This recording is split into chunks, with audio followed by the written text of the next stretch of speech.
Yan, dito tayo ngayon sa labas ng JL Racing at mukhang busy yung shop dahil ang dami-dami sasakyan. Dami sigurong ginagawa si Boss John. So what's up mga kausap, nandito tayo ulit sa labas ng shop ni JL Racing and welcome ulit sa usapang minivan. At bibisitahin natin yung si Bugoy kung ano na ang kanyang estado mula doon sa last vlog natin. So nabaksakan ng mga tent yata yun o nabasa ng ulan, pero okay lang naman yun kasi given naman kasi na wala pa talaga mabubong si Boss Joan doon sa kanyang shop sa JL Racing. So tara, punta natin si Bugoy. So ayun, dito na tayo sa shop ni Joan Linga. Wala si Boss Joan, baka may ginawa, may binili sa labas. So ito na si Bugoy. Yes, ayun na, yay. May salamin na si Bugoy. Yay. Ano ba yan? Huwag pa tulo. May salamin na si Bugoy ulit. Ay, saka may dashboard na. Ayun, nakakabit na ulit yung dashboard niya. Ayun. Grabe yung kalawang. Kasi itong kalawang na to, kalawang naman talaga yan nung nakoko si Bugoy. Pinturahan na lang ng anti-corrosion yan. Itong build naman kasi ni Bugoy, sabi ko nga sa inyo, hindi na ako nagmamadali dito. Gusto ko lang, matama lang yung mga dapat itama.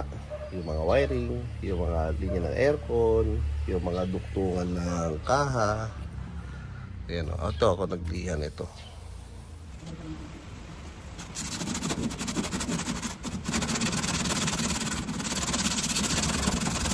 Yan, proud na tagaliha.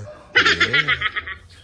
Tapos yung mga konting tama-tama, ayusin natin. Yan, yung mga ganyan. Okay na yan, pwede kong kut-kutin sa bahay yan. So ayan na si Bugoy. Hehe. May dashboard na ulit. Nagmumukha na siyang kotse. Yeba. Ay, ito. May tornilyo nga pala to dito, no? Baka hindi pa nakikakabit yung Boss Joan. Ayan, no? Dumi. Tapos yung yung ganit ng steering column. Dahil doon sa, tawag doon? Dahil doon sa cross joint, na mukhang nasolve na namin ni Boss John yung problema gawa nung yun nga, yung cross joint mga ganit. Okay na. Yes, meron na ulit salamin. Hindi na siya papasukin ng kung anong anik-anik. Kailangan lang ayusin ulit mabuti. Ayan.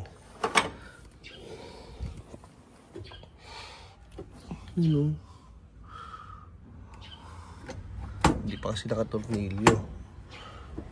Ayan. Tapos yung mga linya ng linya ng preno. Dati nakabaluktot yung mga linya ng preno. Ngayon naitama na.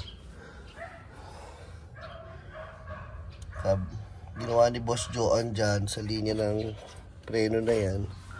Kumuha kami doon sa mga scrap namin na rack and pinion ng Sentra. May same size pero mas mahaba yung pipe. Doon namin kinuha. So ayun doon sa mga scrap na yun. Yan, doon namin kinuha. So yung mga basura namin ng Sentra ng Nissan, nagamit din namin din sa minivan. Ano pa ba? Yes, nakakatuwa kasi meron ng dashboard ulit. Kakatuwa. Baka nararamdaman kong tuwa ngayon kasi nabubuo na ulit si Bugoy. Yung mga bodyworks saka ano yan, isa maging functional si Bugoy, yung hindi siya nag-overheat. Kasi nung papunta kami dito sa Antipolo from Bulacan, isang biyahe pa lang mula doon sa Bulacan to Antipolo nag-overheat to dahil nga gawa nung naputol na ibabaw ng radiator. Ito naputol yung ganito. Itong radiator na to galing to kay Netoy, yung sa sasakyan ni John Engero. So pinamana niya sa atin, kaya kunti na lang. Andar na to si Bugoy. Tanggal? Ha? Nakaklip. Ito, nilipat na rin dito yung pambukas ng hood. Yung hood daw walang makina. Yan, nakabit. Ito, kinabit na natin itong mga to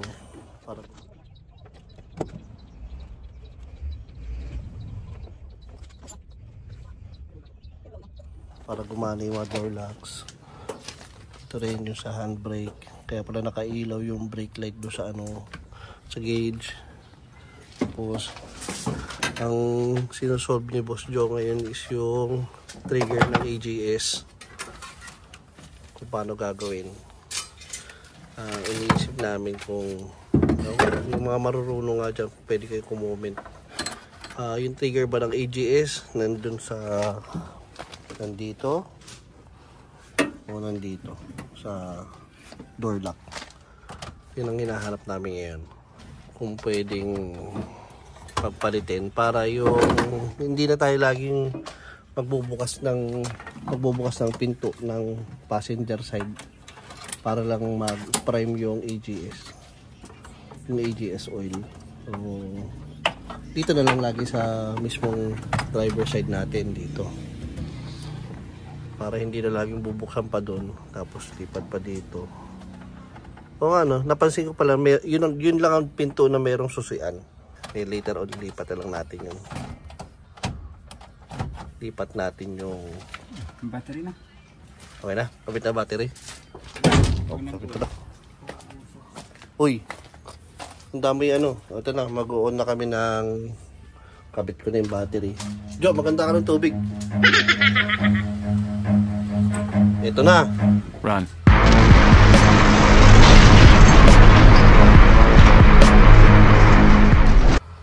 Sigurado ka, Jo. Nakasusi. Ayan. Kumikislap-kislap.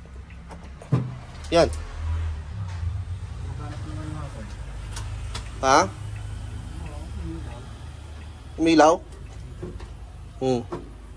Start. After ilang buwan. Ay, narinig mo yung nag-trigger AGS? Sige. Pwede naman pati. Hindi mo nakakabit yan, tinanggal mo yata, di ba? Ha? Tinanggal mo dyan? Dito? Hindi, nakakabit. Parang may narinig ang hik, gumanon. Sige. Hindi, miskin naka-off to eh. Basta miskin naka-off yan. Basta binuksan mo yung pinto mag-trigger yung AGS. Nakita mo, Jo? So, meron kami nakita ni Jo na sa YouTube University kay AGM Master TV, kung paano niya nilipat yung trigger ng pagpa-prime ng AGS oil. Paano niya nilipat dito sa sa left side, sa driver side ng Pinoy driver side. So pero kaming gagawin, baka sakaling umubra. Shoutout kay AGM Master TV. Maraming salamat sa tip. Parang ganyan nga yun. Saka sakto yung unit na ginawa ni AGM Master. DA17B, parehas ang unit natin. Malaking bagay yung nandito na sa driver side yung trigger ng ng pump. Yung pump ng AGS Maski hindi nakasusi yun, basta binuksan yung pintuan, nagpa-prime na kagad si AGS oil . So tapos na kami mag wiring ng ano, no, sa trigger ng AGS. Tama, nasa door switch nga yung trigger ng AGS. Pinagpalit lang namin yung dalawa. Maraming salamat kay AGM Master TV. Siya yung napanood ko eh. Panood namin ni Boss Joe. So ganun yung ginawa ni Boss Joe. Ayan, papahinga muna si Boss Joe. Tapos yung mga problema natin sa pinto, nag-engage siya si AGS dito. Ngayon, harapan naman. Ayun, sa wakas, harapin na namin yung ano, yung overheat.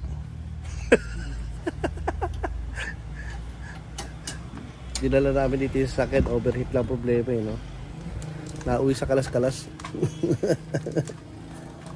Kalas-kalas na, baklas-baklas pa. Baklas pa. Ayan. Guys, yung linya ng aircon. Kasi yung unang kuha namin, tumatama yung aircon dito sa may ano, body. So, ano yun, singaw-singaw, katagalan.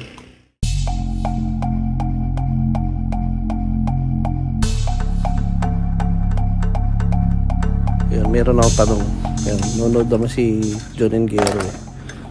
Physics teacher yan eh, si Boss John. Bakit mas mabilis uminit yung ano, aluminum kaysa sa bakal? Bakit ganun, John? Si Mr. John Engero, yung hinete ni Netoy. Yan, kailangan sagutin mo ako, kailangan napanood mo tong video na to, John. Tantayin ko sagot mo. Bakit mas mabilis uminit ang aluminum kaysa sa bakal? So what's up mga kausap, tapos na po si Bugoy at konti na lang, very ano na lang, konting-konti na lang at uuwi na si Bugoy. Uuwi na si Bugoy ng ganyan ng itsura. Yes po, uuwi si Bugoy sa amin ng ganyan ng itsura. So sa mga nag-expect na papipinturahan ko pa to, hindi pa po ngayon. Hindi pa po ngayon papipinturahan si Bugoy. Ang purpose ng pagdala namin dito kay Bugoy, dito sa JL Racing, dito sa shop ng kumpare ko na si Joe Anlinga, ang purpose ito ay maayos namin yung issue ng radiator, tapos yung issue ng wiring, yung issue ng mga duktungan sa, ayan o, yung mga may kulay green, yung dahil nakatiklop yan eh, no? Naputol-putol yan nung dumating. CKD, complete knockdown, galing Japan. Inayos namin yung mga duktungan doon. Ayun nga, medyo nakamasilya na doon. Sabi ko sa bahay ko na lang, ako na lang tatapos niyan. Tapos yung mga warning lights sa dashboard, which is kailangan ng computer scanner. So yung mga bagay na yon, yun yung mga dahilan bakit ko dinala si Bugoy dito sa shop ni Boss John Linga. Hindi pa ito para pinturahan ng buo at pakipagsabayan doon sa mga gandang build ng mga kilalang builder ng minivan. So hindi po tayo makipagsabayan doon. Sila na lang yun. Kami progressive build lang kami ni Boss John Linga. Okay? So plus at the same time, wala pa naman po kaming kuryente dito sa shop para makapagpintura ng sasakyan. Okay, tapos may kailangan pa nga namin ng mga mga tubig. Syempre wala pa rin tubig dito sa pwesto ng bagong shop ni John Linga. Yan, timon, dami nakatenga dito. Ito papalitan ng 4G93T. Yon, ibababa yung SR16 engine niya. SR16 engine ililipat sa B12 SR20 engine. Ano ba yun? Ayusin yung wiring yata niyan. 4E FTE na Starlet GT, Nissan Sentra JX na nabaha, PPMS yun. So marami pang dapat gawin dito sa shop na kailangan ng kuryente at kailangan ng tubig. So hindi pa natin isasabay si Bugoy sa mga ganyang bagay. Okay, pero si Bugoy, ito na po nangyari kay Bugoy. Ayan, halos kompleto na ang dashboard. umaandar na ulit si Bugoy. Meron na ulit siyang ceiling. Madumi nga lang. Okay, explain ko sa inyo bakit madumi pa yung ceiling. Madumi pa yung ceiling kasi kakalasin ko rin naman yan. Bakit ko kinabit na madumi? Kasi pagdating po sa Bulacan, lilinisin ko pa rin naman yan. Ibababa ko lahat ng laman ni Bugoy, laman ng loob nito. Mga upuan na yan, tatanggalin ko yan. Yung mga matting, carpets, etong street seat sa likod, tatanggalin ko rin yan para ma-power washer natin yung sasakyan. Malinis natin, matanggalan natin ang mga libag. At the same time, mabuting-ting pa natin na maayos. Tapos, lilinisin ko yung mga plastic panels, like katulad nito, tingnan nyo. Oh, di ba? Ang dumi-dumi pa. Lilinisin ko pa yung mga yan bago ko ikabit ulit dito kay Bugoy.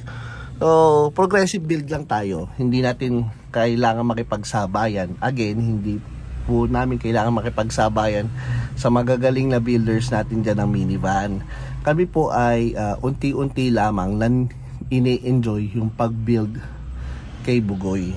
Okay, pag may budget, we build. Pag walang budget, we enjoy. Okay, enjoy. Manahol lang namin si Bugoy na maayos. May aircon, matipid, makapunta from point A to point B, magamit ko sa gig. Yun lamang naman ang gusto kong mangyari kay Bugoy. Magamit tayo pang camping, hindi naman kailangan pag camping napakakinis ng sasakyan nyo, di ba? So ito si Bugoy, ini-enjoy lang namin yung pag-build sa kanya. Okay, sana po malinaw po sa inyong lahat yan. So hindi po kami again nakipagsabayan. Ayan o, makakailangan lang namin na maisarado yan, maayos. Ano ba yan, yung mga alignments ng body panels, ayan. Maayos lamang po namin yan. Okay na kamit, masaya.